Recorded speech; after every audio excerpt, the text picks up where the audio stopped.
Bra.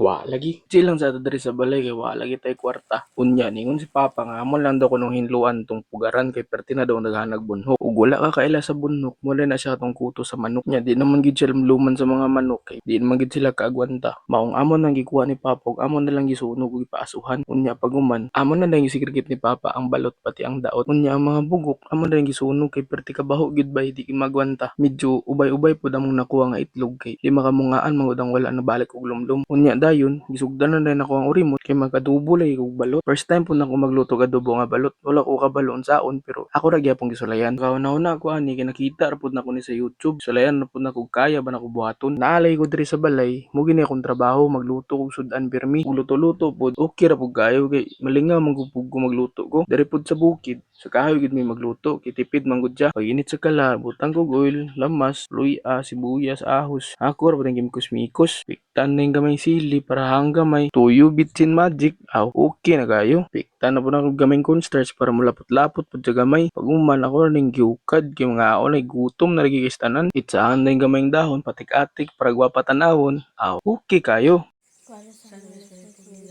Unya pag umanog ampo, bam sa pudayon ko diretso kay perti nakagutom bay. Medyo ubay-ubay pud akong nahurot kay wala lay ko'y paniudto. Ako rin silang ipangutanag, okay ra ba ang giluto? Okay ra pud ako kuno, lami ang pud ako kuno, mura man daw lamig adobo. Diri ra ko tamon guys, ug daghan salamat sa pagsuporta ninyo. Don't panic, it's organic.